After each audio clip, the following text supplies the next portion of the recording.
Hello. It is a cab true crime. I figured now would be. So it was at this point I realized my mic wasn't working very well, but I thought this video with my cat was cute, so I'm gonna just go forward with the voiceover.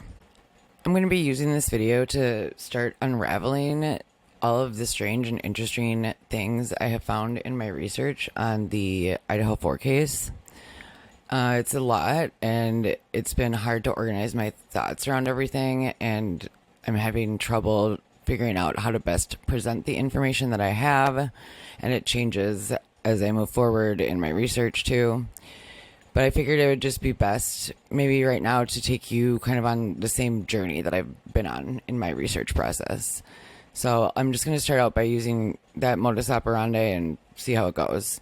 So bear with me, and I promise you things will come together as I move along. I started to look into the Idaho 4 case. I mean, I was interested in it from when it first happened, but I definitely started looking more into it after they arrested Brian Kohlberger. And I started to do some sleuthing online right around the beginning of the year, and I found a couple of interesting things. One person I found that I thought was interesting was Gerard Corsi on Twitter.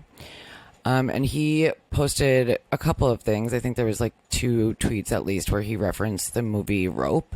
So I decided to look into that and decided to watch it.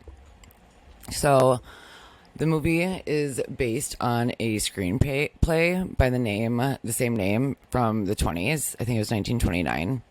The screenplay was actually based on a famous true crime murder case from 1924 that was often referred to as the Leopold and Loeb case, which is the last name of the 2 killers in the case. So just to I'm going to provide a background on this true crime case, the Leopold and Loeb case, and then also give a general overview of the movie Rope, and then move into my analysis and how it relates to the Idaho 4. So Leopold and Loeb took place, like I said, in 1924. It was a case involving 2 young men who murdered a 14-year-old boy, Bobby Franks. The perpetrators were 19 and 18-year-old Nathan Leopold and Richard Loeb, who were 2 affluent and intellectually gifted University of Chicago students. It was coined the crime of the century, and many people followed the case closely, even back then when they didn't have as many avenues to getting really into some of these cases as we do nowadays. So the case seemed to become the face of a thrill kill, or the concept of a thrill kill. It was also well known for some of the defense's arguments made during the penalty phase of the trial in terms of arguing against the death penalty. And it was one of the first times that a lawyer or a part of the justice system had brought up the differences between retributive justice versus rehabilitative justice.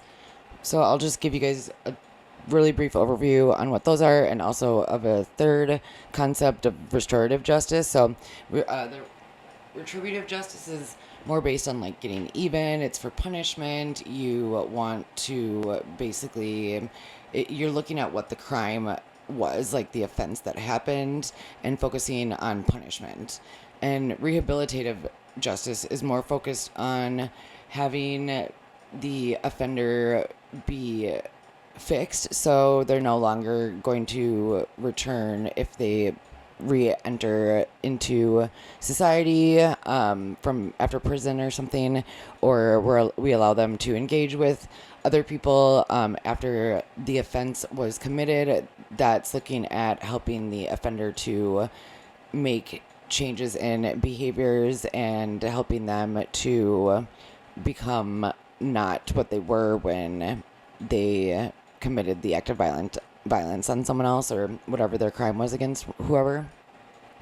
And the third is restorative justice, which is more focused on repairing the relationship between the offender and the victim. So having people try to come together and heal and yeah, just kind of asking the offender to make right their offense. And there's, different arguments for and against each of these types of justice. So just something to keep in mind that before this case, it wasn't really considered to not just always put punishment on the offenders and to instead possibly look at why this happened in terms of things that could change in that individual that committed the crime.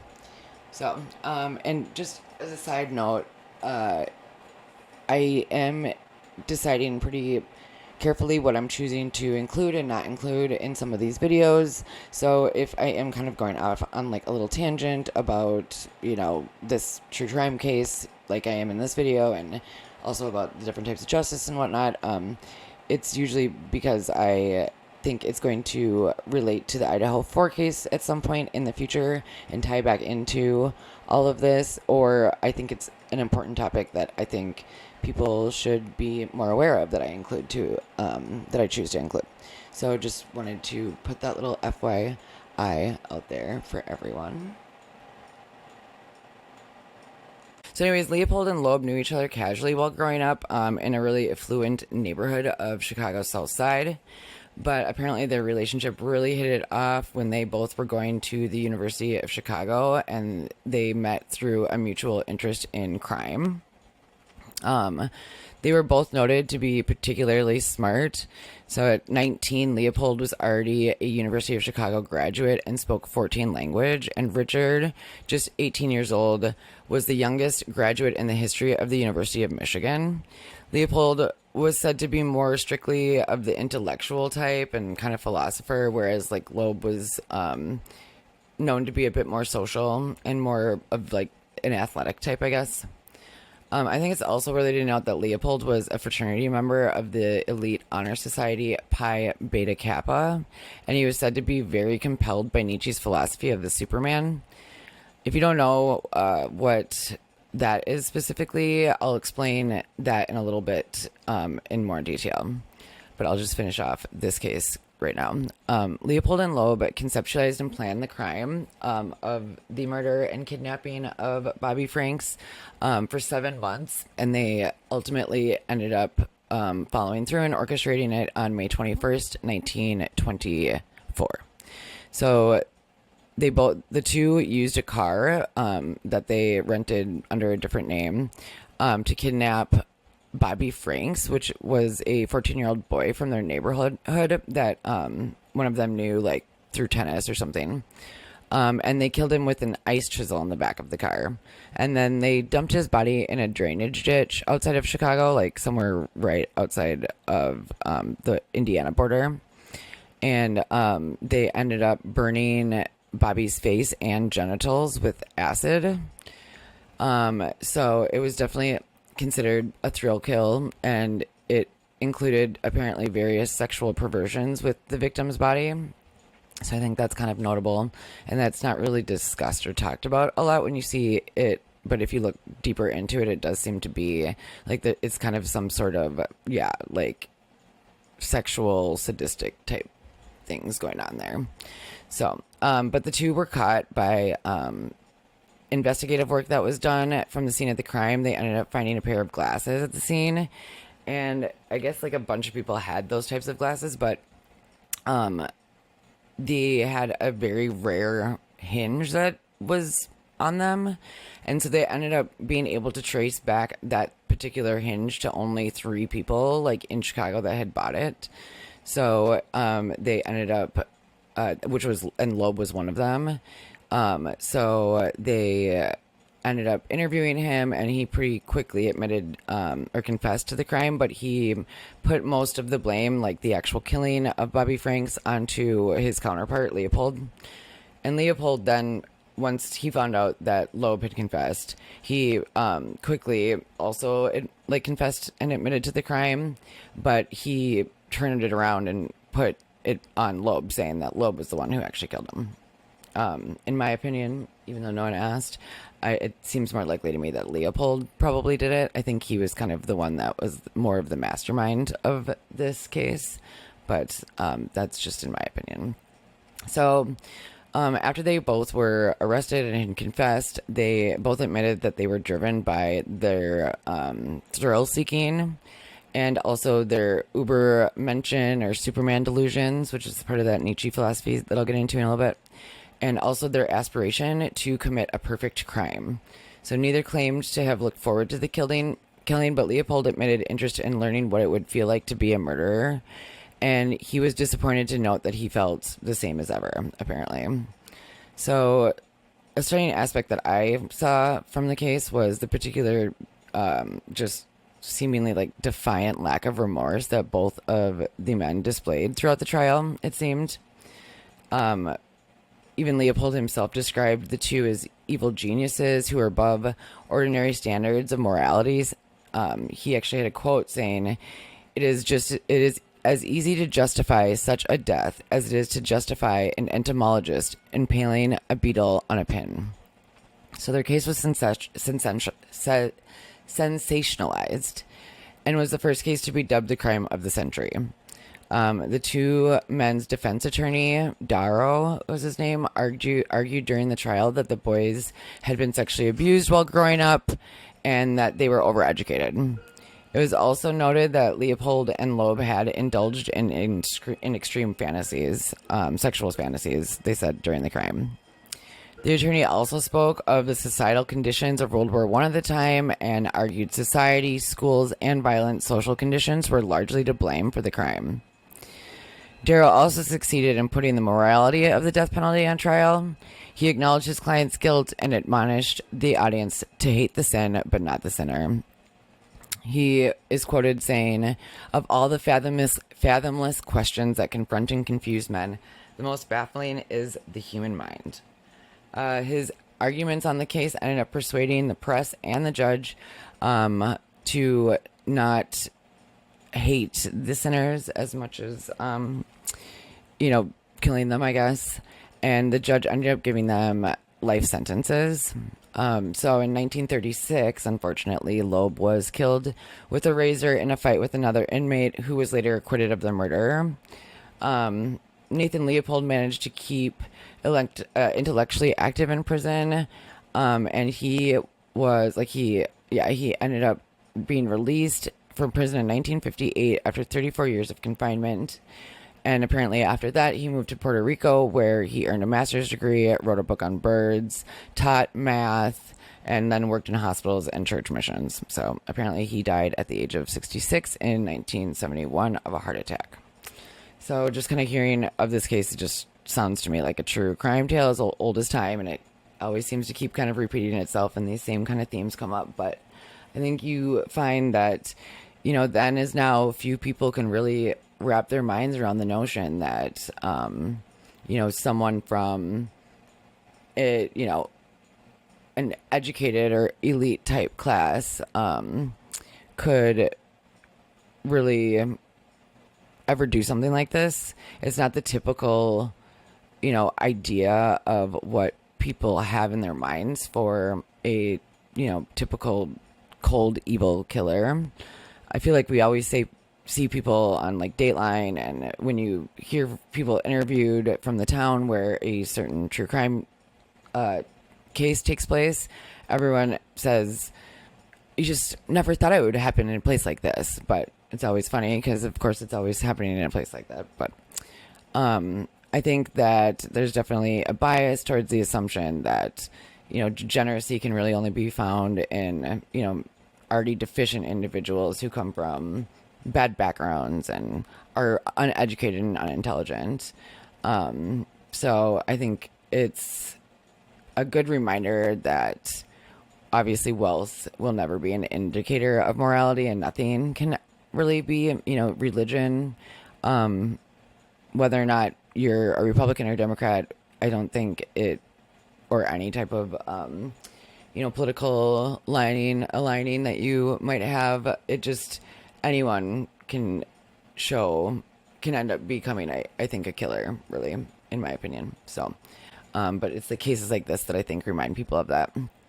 Also, I think the ending of the case really showed the typical outcome of a justice system favoring those with the resources to hire the best representation. So, anyways, that is wrapping up the Leopold and Loeb true crime case. Going back to the movie Rope by Alfred Hitchcock, I'll just give a little bit of a brief overview of the movie and then provide some of the audio clips from the movies that I found that I thought could help display what some of the thoughts that I'm having about similarities with the Idaho 4 crime case and the killers. So Rope is about two well-to-do students, Philip and Brandon, who decide to kill their friend David and then throw a dinner party showcasing the trunk where they hid the body during the party.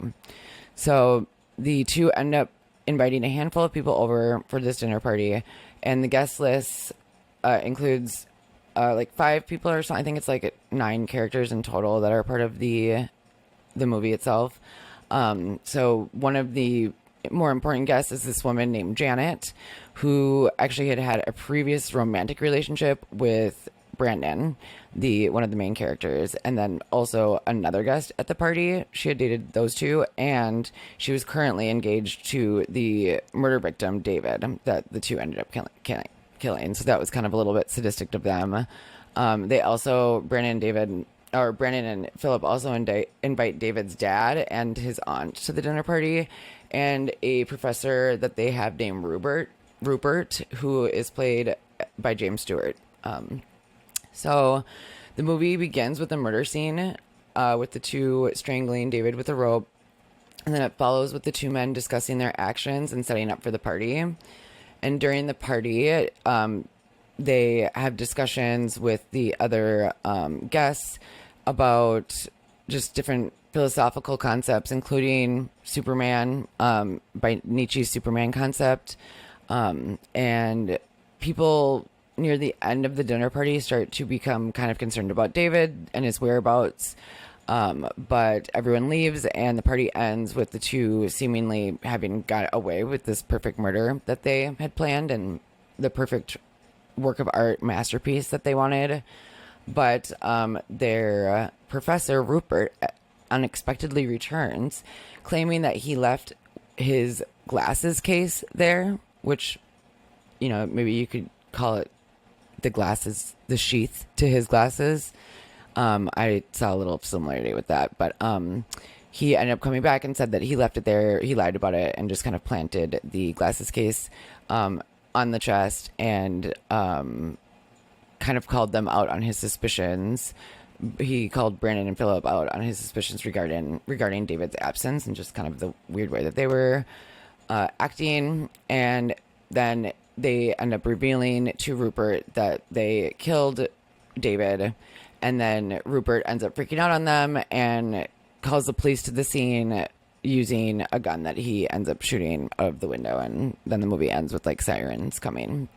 So there are a couple of things that I thought could be related to the Idaho 4 case from both the movie Rope and the true crime case Leopold and Loeb. So you can see them here. I will go over each of these things briefly, individually. And I will explain them using the clips from the movie and examples from the case or the movie to show how I think they relate to Rope or to the Idaho 4 case. So just starting off, the fact that it, I believe, is a copycat crime. This in itself is just kind of self-explanatory, in that I just think that we've been seeing a lot of copycatting in the Idaho 4 case with a lot of famous other true crime cases as well as horror movies. People have pointed out the similarities between the dates and some of the aspects of the crime scene and the murders themselves to the Amityville Horror House, as well as Sharon Tate and the Manson murders.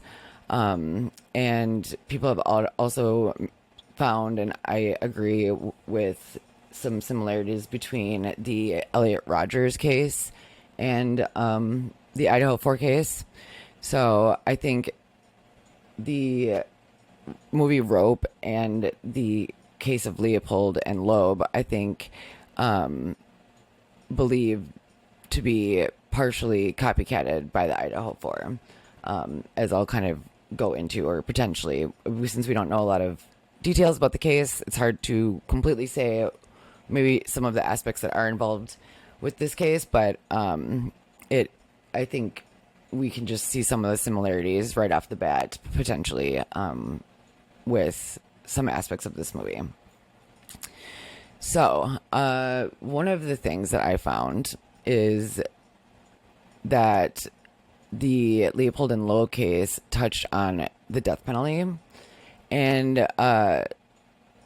that made me think of the Idaho 4 case, because in Idaho they do have the death penalty, and it's definitely been stated by at least one or two of the families of the victims from Idaho that they are looking and wanting for the death penalty to be used in their any cases where the perpetrators or the supposed alleged killers are going up for trial. So due to the difficulties in Idaho to find the drug cocktail that's usually used in lethal injections currently in the U.S., Idaho recently reinstated the firing squad, and it's been authorized. I think, so I found this on the internet, that Idaho will become the 5th state to authorize the firing squad as a method of execution, and may become the first state to mandatorily impose it on a death row prisoner since 1976.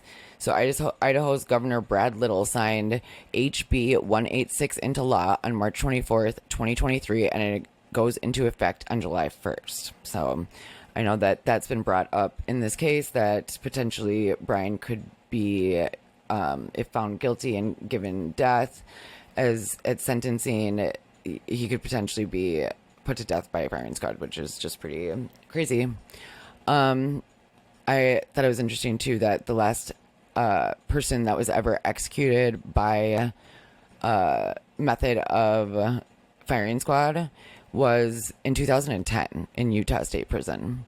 The guy's name was Ronnie Lee Gardner, and he was in prison and found guilty for killing an attorney during a courthouse escape attempt. So apparently he sat in a chair with sandbags around him and a target pinned over his heart, which is pretty crazy that we have never really heard about that, or that wasn't discussed. That just seems pretty, to me, primitive in terms of just humanity. So, the thing that I thought was similar to the Idaho 4 case also, and that I thought was really interesting to note, is that Brian's mom has been quoted in their local newspaper back in Pennsylvania speaking and making a brief commentary on the death penalty. So she just wrote a little blurb to their local daily newspaper on February 16th, 1989, and it was titled "Cheering the Hearse." So her name is Marianne Kohlberger, and she said, "Perhaps one of the saddest commentaries on mankind was evidenced during the execution of Theodore Bundy. While no sane, compassionate individual would excuse the atrocities committed by this man, neither would any sane individual applaud the passing of his funeral hearse. What have we become? Is the taking of a human life acceptable when the state takes responsibility for it?" So I thought also something that was interesting to note that I'll play for you in the movie Rope, and just as something for us to think about, or was interesting to think about in terms of watching Rope and having the Idaho 4 case in the back of my mind. It's the end of the movie where the Professor Rupert just found out that Brandon and Philip, his two pupils, used his philosophizing and his ideas and theories to justify the killing of David. And he's yelling and upset with them, and saying, "Did you think you were God?" But then he goes straight to turning the two men over to this like state police, knowing that they would likely be put to death for murder. So I just kind of thought it was an interesting way to present this kind of paradoxical concept in terms of killing people for killing people. If we're wanting to, what example do we want to give to our society? And similarly in the Leopold and Loeb case, with when their lawyer argued to not give them the death penalty due to it being a societal thing. But I'll play that little piece of audio here from the movie where Rupert ends up finding out, like, I don't want to get in trouble for any copyright claims, so I'm just going to play the movie and then some pictures behind it. So, and I'm also going to speed up the audio to be a little bit faster, so it'll probably sound a little bit weird, but... Mr. Ketley, remember we said the lives of inferior beings are unimportant? Remember we said, we've always said, you and I, that moral concepts of good and evil and right and wrong don't hold for the intellectually superior. Remember, Rupert? Yes, I remember. Well, that's all we've done. That's all Philip and I have done. He and I have lived what you and I have talked. I knew you'd understand, because you have to, don't you see? You have to.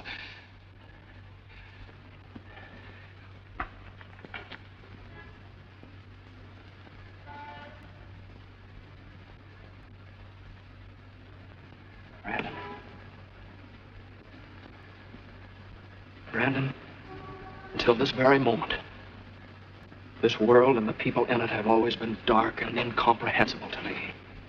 And I've tried to clear my way with logic and superior intellect. And you've thrown my own words right back in my face, Brandon.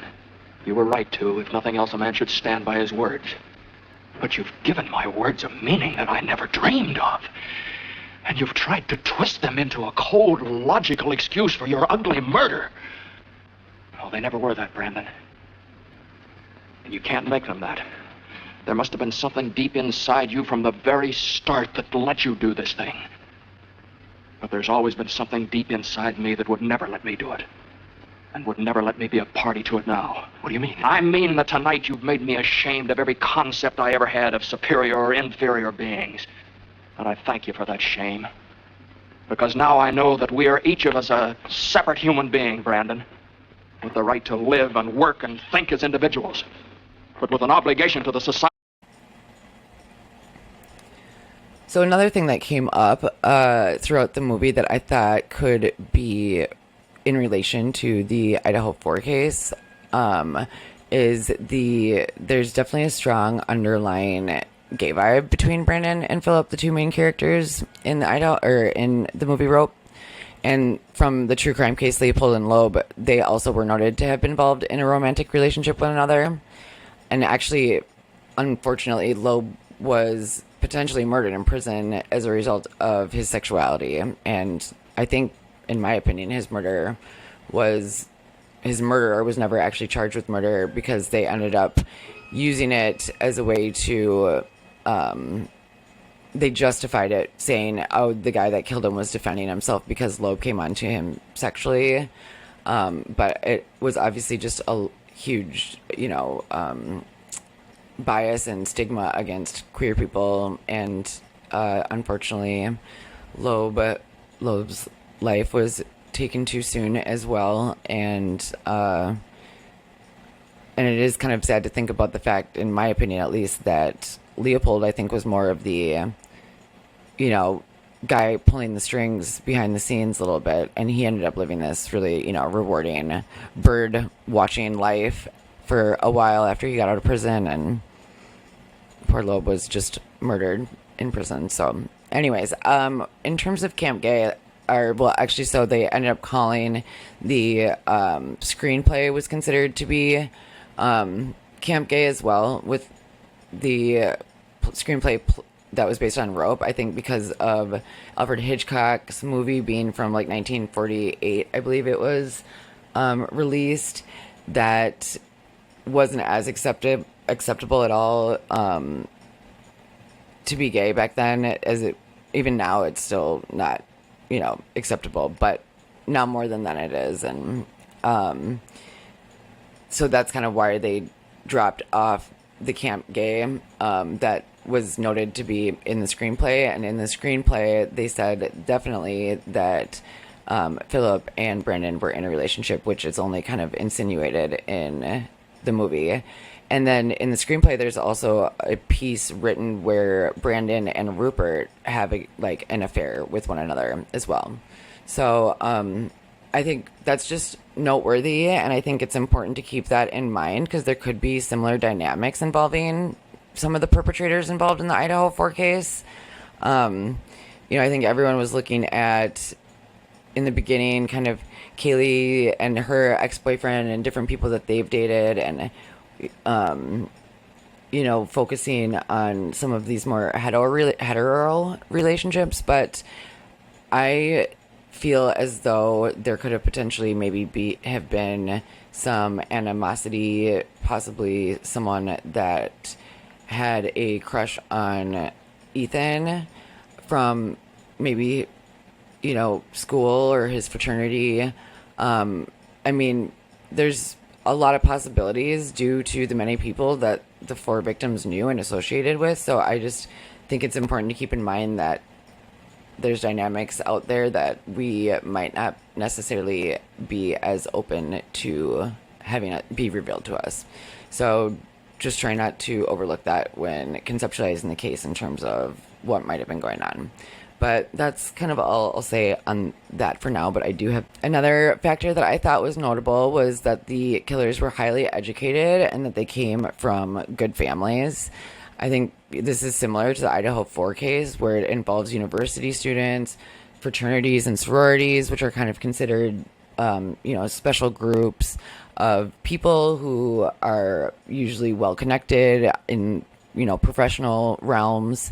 And likewise, I think some of the individuals that we've seen come up in the Idaho 4 case seem to come from powerful and well-connected families that are involved in politics and law and business and money. A lot of, I feel like, medicine too and research, just kind of these very elite, elite groups of people that I think kind of run the world. And I think we have a glimpse into that a little bit. I know other people who were initially suspected in the case have also been rumored to have been from well-to-do families, and I know that the surviving roommates have been noted specifically to be connected to church leaders, lawyers, and judges. Some have argued, specifically their lawyer in the Leopold and Loeb case, that the murderous desires of these killers stemmed kind of from the ego and the arrogance that comes from being raised in an elite family where they kind of feel that they're above normal social and moral boundaries and standards and rules and limits. So I have a clip from the movie where I think it examples that attitude pretty well. So I will play that here. You never know with Rupert. I hope he does come. How is he? Who is he? Rupert Cadell. He was our housemaster at prep school. Housemaster for you, 3 little dears. 4 little dears. He tried valiantly to teach David, too. Rupert's a publisher now, isn't he? Successful? Maybe he can give me a job. Rupert only publishes books he likes, usually philosophy. Oh, small print, big words, no sales. Right. Rupert's extremely radical. Do you know that he selects his books on the assumption that people not only can read, but actually can think? Curious fellow, but I like him. You always did. Golly, those bull sessions you and Rupert used to have at school. Brandon would sit up till all hours at the master's feet. Brandon at someone's feet. Who is this Rupert? He used to tell you the weirdest things, didn't he? Really? What sort of things? Well, I suppose Kenneth means Rupert's impatience with social conventions. For example, he thinks murder is a crime for most men, but a privilege for the few. Yes. A privilege? Well, I searched high and low. It's all right, Mrs. Wilson. I'll answer the door. They are 2 university students, and that their professor is where these 2 perpetrators kind of learned their worldviews that got them thinking in terms of being able to commit a crime like this somewhat. or at least that's what the movie insinuated.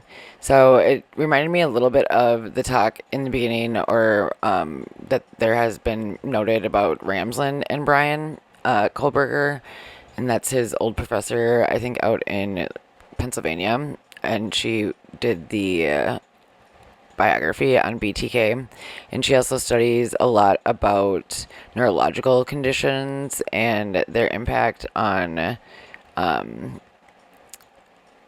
certain aspects of crime.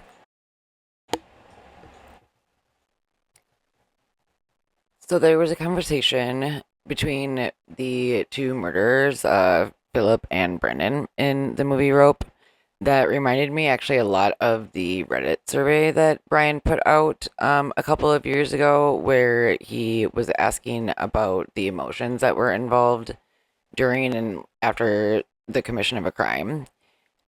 So specifically in Brian's survey, he asks, he says, we are interested in understanding how emotions and psychological traits influence the decision making involved in committing a crime.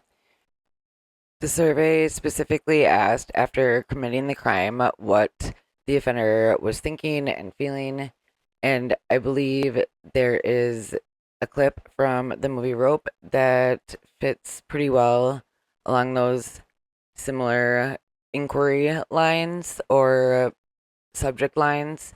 It's not exactly the same verbiage, but I do believe the conversation addresses similar questions to his survey.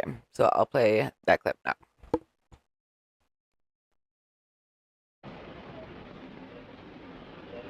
Brandon, how did you feel? When? During it? I don't know, really. I don't remember feeling very much of anything. Until his body went limp. And I knew it was over. And then? Then I felt tremendously exhilarated. How did you feel? Oh, I... Brandon, you don't think the party's a mistake, do you? No, the party's the inspired finishing touch to our work. It's more. It's the signature of the artist. Not having it would be like, Painting the picture and not hanging it? I don't think it's a very good choice of words. It may turn out to be a little too choice thanks to the party. Oh, right. Something else that kept appearing in this bit of research that I was doing was the concepts and philosophy of Friedrich Nietzsche. So I'll just go into those real quick to give you a little bit of a background so you can see how that might be applicable to how the killers in Idaho 4 might have been thinking. So Friedrich Nietzsche was a 19th century German philosopher, and he was someone who talked a lot about nihilism.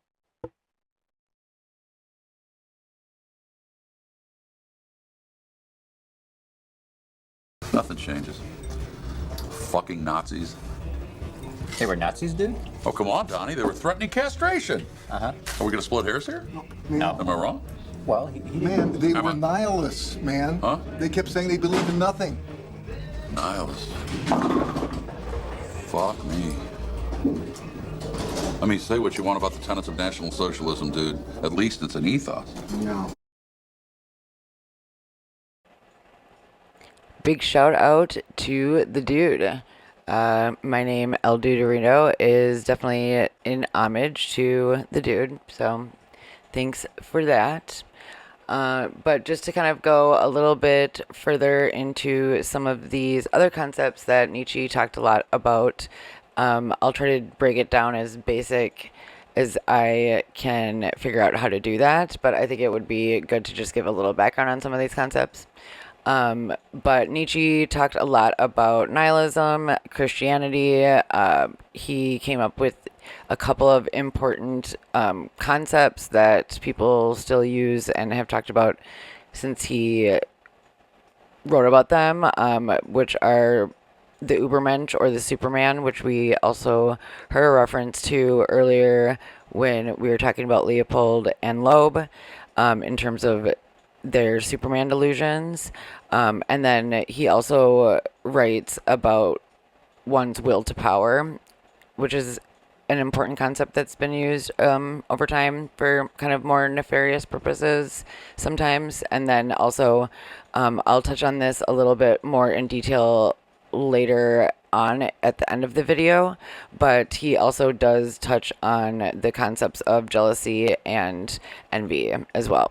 So to just kind of give you guys a little bit of a background, he was basically he believed that because of the Enlightenment period and of what science has done for us and our understanding of the world today, he believed that we kind of started, he's pretty big on, I think he was known for the phrase like God is dead, and he thought that basically nihilism meant that life is lacking in any like objective meaning, value, or purpose. And he thought that it was a result from the decline of these traditional kind of more religious values that we have held as a society. So he felt that because of this loss of morality in terms of Christian judgments and morals, he felt that we would be in a dangerous state that could lead to despair and kind of the rejection of life itself if everyone was coming to this period. And he felt like that's kind of why we were there and why the world was in decline, which he felt like apparently it was. So, but he kind of had this weird paradoxical little dilemma where he also, I think, in my personal opinion, had come up with these like preconceived notions that in order to be like good humans and to not exploit other people and try to like capitalize off of other people, that he thought Christianity was actually had been a negative influence on society. And particularly he talked about the emphasis that religion puts on the morality of self-sacrifice and on things that he considered to be otherworldly concerns like moral values, like humility, meekness. He also thought it was problematic.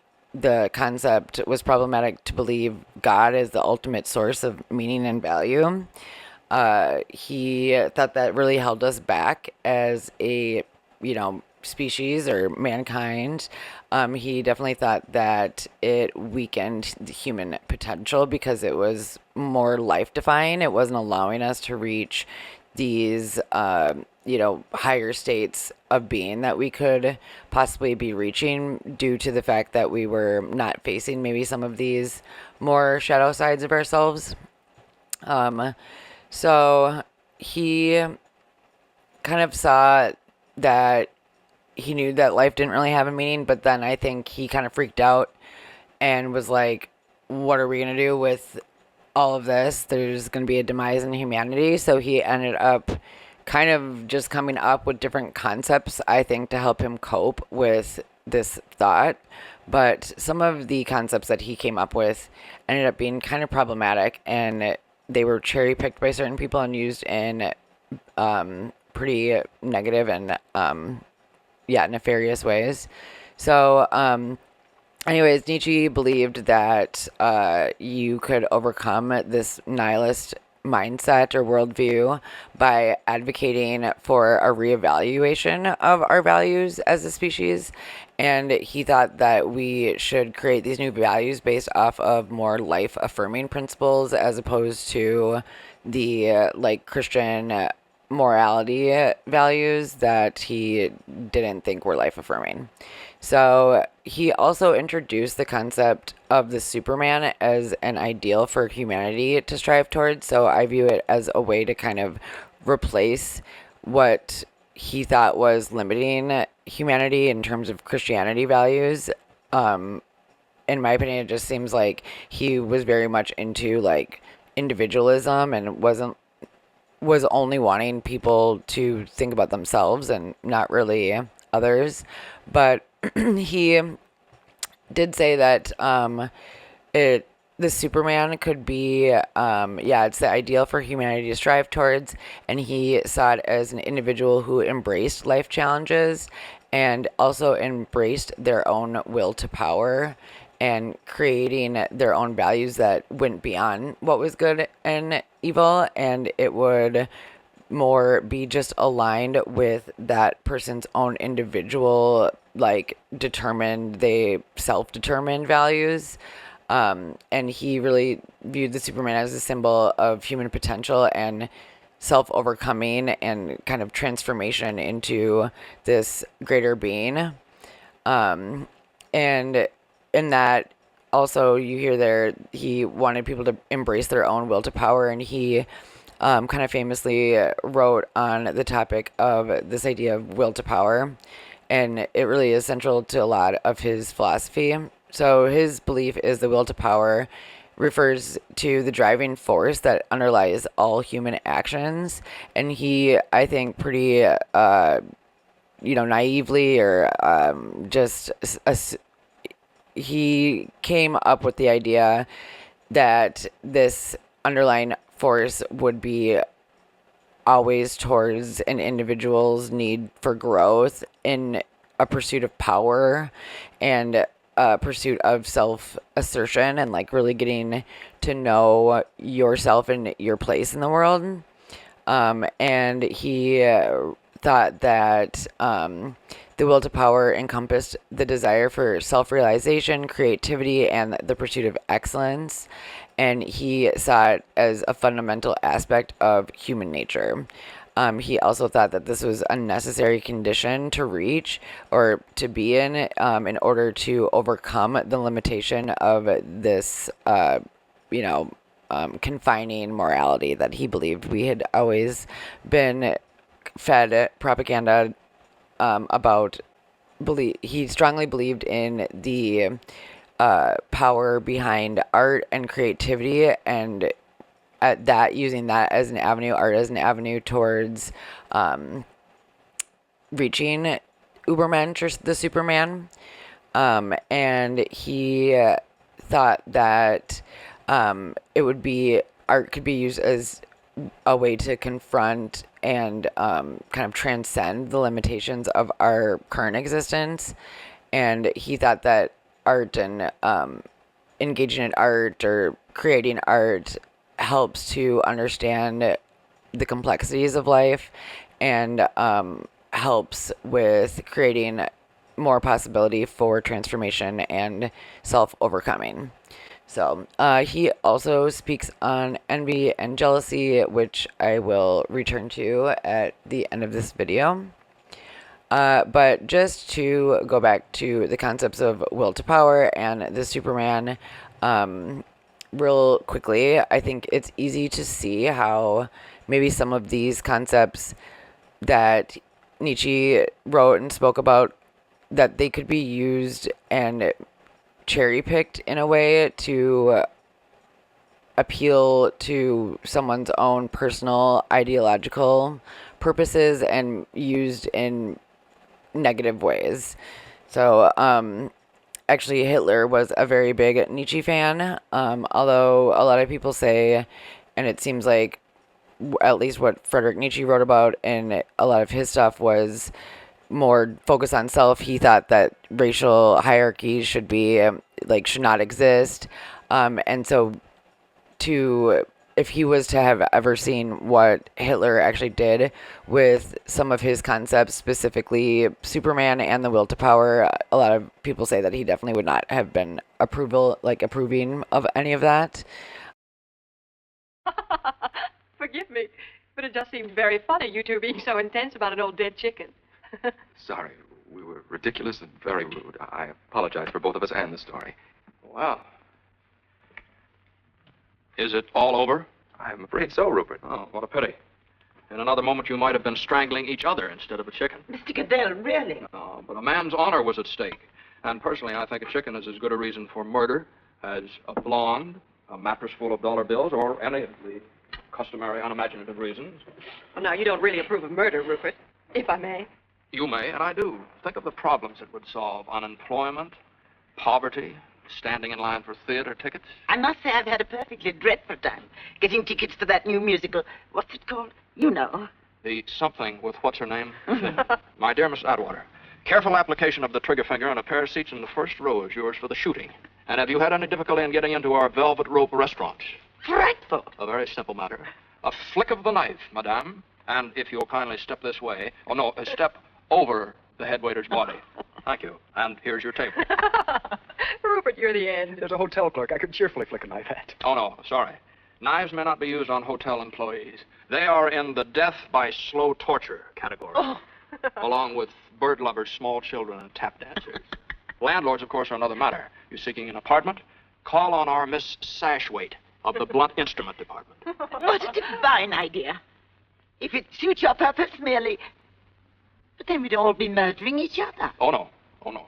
After all, murder is, or should be, an art. Not one of the seven lively, perhaps, but an art nevertheless. And as such, the privilege of committing it should be reserved for those few who are really superior individuals. And the victims, inferior beings whose lives are unimportant anyway. Obviously.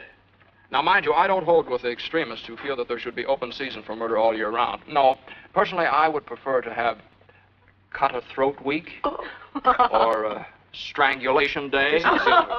Probably a symptom of approaching senility, but I must confess that I really don't appreciate this morbid humor.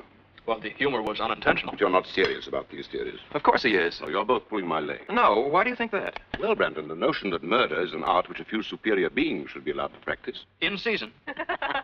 Now, I know you're not serious. But I am.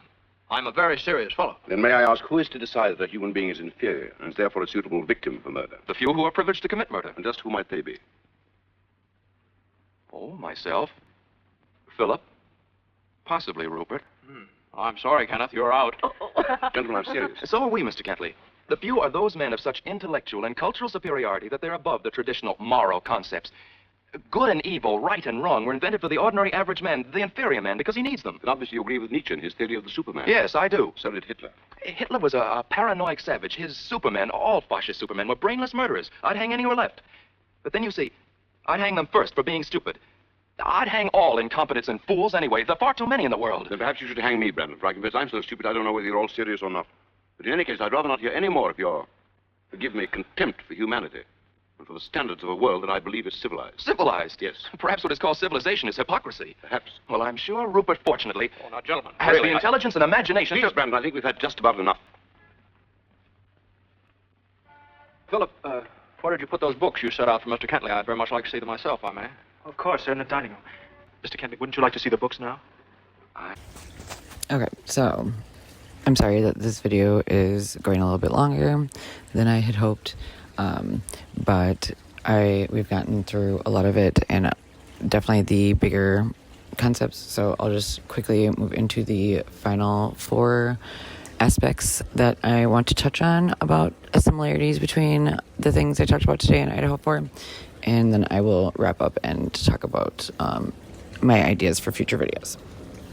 So another just minor thing that I noted that seems similar between the Idaho 4 case and then Leopold and Loeb and also Rope was the discussions about vegetarianism and also kind of comparing the murder of a human to kind of the murder, killing an animal. And so we can see, I think you heard in one of the beginning of the clips where it was discussed in Rope, that there was mentions of them talking about killing a chicken, and then it led into a discussion on morality and asking kind of who has the right to kill. And the quote from the Leopold and Loeb case, where they compare the murder to kind of entomology and the pinning of a bug on a display, I thought that kind of came from the same vein in terms of just, thinking about slaughtering of an animal versus the difference of slaughtering of a human, I guess. And we also know from the Idaho 4 case that Brian Kohlberger is a vegan.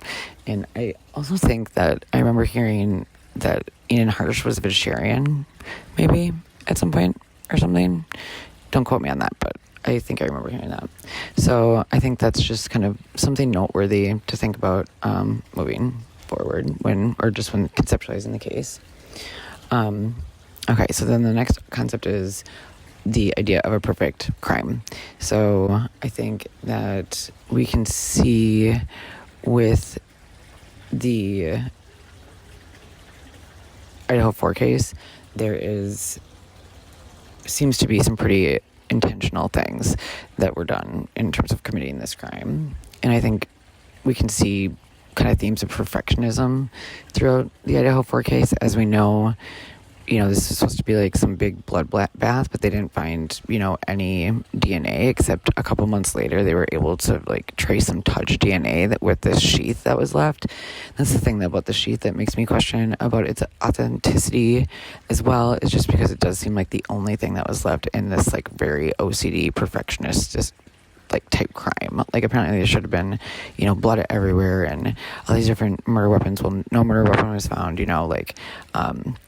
there's only one shoe print that was found in this random, sheath with not even any blood on it, just touch DNA. So I think we can definitely say whoever did commit that crime, was probably pretty, highly detailed person and was probably a bit of a perfectionist, and that they were probably very calculated with the crime and intentional with what they went about doing.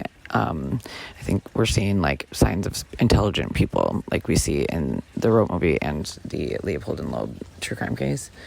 So, and that can be helpful for a number of ways to committing a crime, to be a perfectionist at it, because, hypothetically you could completely get away with it. Also, it comes across as maybe people start to really respect those people that do those types of crimes that can really be so perfect at it. It gives them some sort of notoriety and respect in a way. And I think that one other thing too that I discussed before was Friedrich Nietzsche, is his idea about creativity and how you can use that and art and making masterpieces and creating works of art as a means to achieve this Ubermensch, Superman ideal. And I think that maybe it's possible that this crime in Idaho 4 case was committed as a way to orchestrate and create masterpiece or perfect crime and a work of art in order to maybe on the path towards reaching the Superman. And I think that it's like I mentioned before, I think it is I heavily argue towards the fact that this is a crime that in Idaho that the people who perpetrated it definitely put a lot of energy and time into planning it out and almost creating kind of a murder mystery, with a lot of shout outs to different people that they probably look up to if they're committing these types of crimes. So here is a quote from the movie Rope that helps display kind of that process that I'm thinking of currently in relation to these being similar.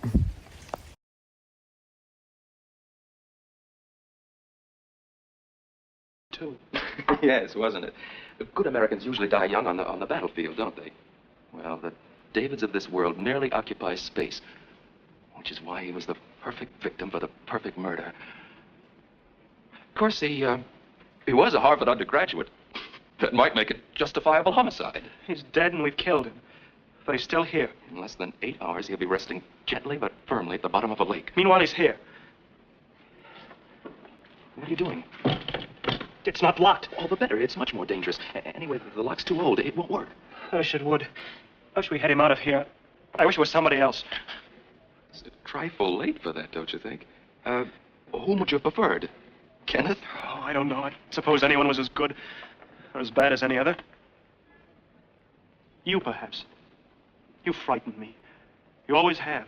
From that very first day in prep school. Part of your charm, I suppose.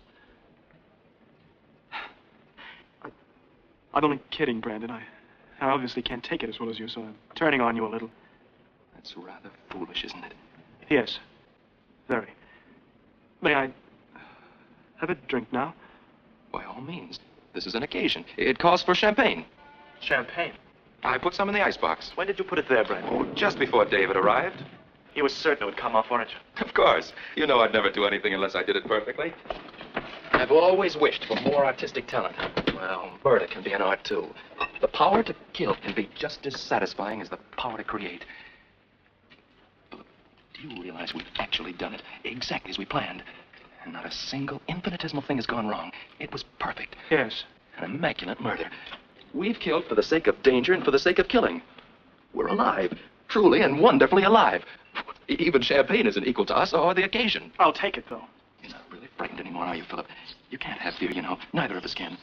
That's the difference between us and the ordinary man, Philip. They talk about committing the perfect crime, but nobody does it. Nobody commits a murder just for the experiment of committing it. Nobody except us. You're not frightened anymore, are you, Philip? No. Not even of me? No. That's good. You just astound me, as always. That's even better. To David, of course.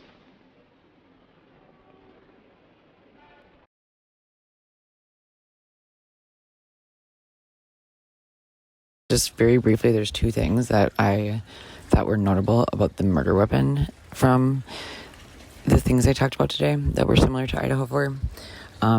In the movie Rope, the killers that strangled David with a rope, they ended up hiding the rope in the kitchen drawer. And they kind of talked about how it was the perfect place to hide it because it was right under everyone's noses and they wouldn't think to necessarily look there. They'd be thinking that, you know, the killers must have taken it with them. Like at the time, you know, we still don't, I guess we don't know for sure, but I'm pretty sure we haven't heard for sure that they have found the murder weapon in the Idaho 4 case. And, you know, I don't know how likely it really is because it sounds like they really did use, you know, pretty specific types of knives that were not located on the scene. But, you know, just in terms of thinking about the fact that it might just be right under their noses that they had maybe some of the things that are needed in order to solve a crime. And that was just a concept that I thought, you know, if someone was like kind of a jokester or, you know, playing with people and investigators or people trying to solve this crime, you know, that could have been potentially something that was done. And one other thing that I think just was notable and that I mentioned when I was describing the movie Rope in the beginning and its plot is that the Professor Rupert ends up returning and, well, he lies and says that he left his glasses case there. And that got him to return to the crime and be able to call them out, and that's how they ended up getting caught because they thought that they had gotten away with it when everyone had left.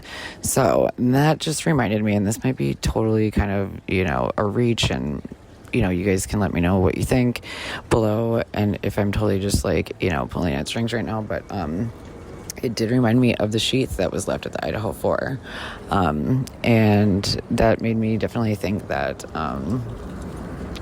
possibly, since there seems to be so much perfectionism around this crime, that it was, you know, intentionally left, and maybe done in a way,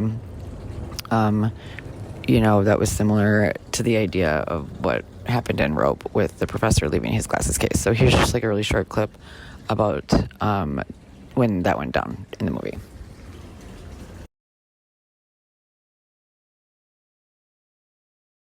I knew you were leaving tonight, and I didn't want to be left without my case. Hello, Philip. Hello? I didn't mean to alarm you before. You didn't alarm him. I'm afraid Philip's a little antisocial tonight. Oh, I thought perhaps... Any idea where you left the case? No, not at all. Completely unlike me to forget it, isn't it? I suppose a psychoanalyst would say that I didn't really forget it at all. I unconsciously left it because I wanted to come back. But, why should I want to come back? Yes. Why? For the pleasure of our company, or another drink. Well, that's a very good idea. May I have one for the road? Of course. A short one? No, I'd prefer a long one, if you don't mind. Not at all. Philip, will you fix Rupert a drink? Now, let me see. The last I remember having the case was when I was there. I was just going to open the chest for Mrs. Wilson when you came over, Brandon. And then what? I wonder where it could be. Oh, well, here it is, right where I left it. Gentlemen, I beg your pardon. I'm very sorry. May I have that drink anyway? Of course. You really don't mind? No, why should we? Well, you might be... What? Tired. You're sure it's all right? He said you could have it. Thank you. Don't mind, Philip. I'm afraid he's had a few too many. Well, why not? Why not? After all, it was a party. Well, it's very pleasant to sit here with her. All right, so after I got done kind of going down these like kind of crazy rabbit holes, I think I had read the tweet about Rope and looked into it probably around like January 8th or 9th, and I spent a day watching the movie and kind of coming up with some of my ideas about some similarities that I saw and stuff, and looked up Friedrich Nietzsche and did some research on that. And I went down a couple of other like kind of rabbit holes in terms of movies that I will well, actually, if you want to see more specifics about that beginning little trip I took or journey I took into some movie research, watch my very first movie that I made at the very beginning of January. And I'll also expand on that concept like later on in additional videos that I'll put out. But when I did end up finishing kind of that research, I ended up just kind of going back into YouTube and reading and looking up things about the case in particular. And I ended up joining a like live stream chat that was going on a channel, I believe it was True Crime Time. And it talked about how, I think we were talking about like maybe what had happened over those last hours that night, where it seemed like Brian Kohlberger had gone off the radar and maybe where he went. And when I was in the live chat, this little message that someone wrote started scrolling across, and I was just pretty mind blown. As you can see, it says, "The gilded sheath of pity sometimes covers the dagger of envy." Friedrich Nietzsche. So I think that a lot could be maybe gleaned from that quote and taken to be put towards the Idaho 4 case. I mean, just the fact that I had just gotten done researching all about Friedrich Nietzsche and all of these concepts that seem to like be related to the Idaho 4 case, along with the movie Rope, and then to be just, kind of in a different area on the internet. I wasn't in that guy that tweeted about Rope or anything. I wasn't in his chat. It was just a totally different, unrelated person. And then to have that come across, it just made me wonder, like, we did know in the beginning when Brian seemed to be online, and there might be some internet trolls that are around. And it just seemed interesting that quote was put out there. And it almost seemed too, perfect fitting to not be an intentional, dig at Kohlberger or something. I mean, I really do feel like it relates to the sheath being left behind at the Idaho 4. So I think that I ended up looking into like exactly what that quote meant, because I was just like a little bit confused about it. And I went into kind of Nietzsche's theorizing, and he wrote extensively on the concepts and shared his thoughts about envy and jealousy. So what I found is basically that he thought that envy and jealousy are they're negative emotions, and that they're rooted in resentment. So he saw them as like emotions that arose from a sense of resentment towards those who possess qualities or attributes that one desires but doesn't have. So he viewed envy and jealousy as manifestations of slave morality, kind of going back into the things that he wrote about Christianity and those ideals that kind of hold us back a little bit. He thought that, where the weak people seek to undermine and bring down the strong, they like do it through moral condemnation. So he kind of almost saw, these weaker individuals, I guess, in quotation marks, weaker individuals that,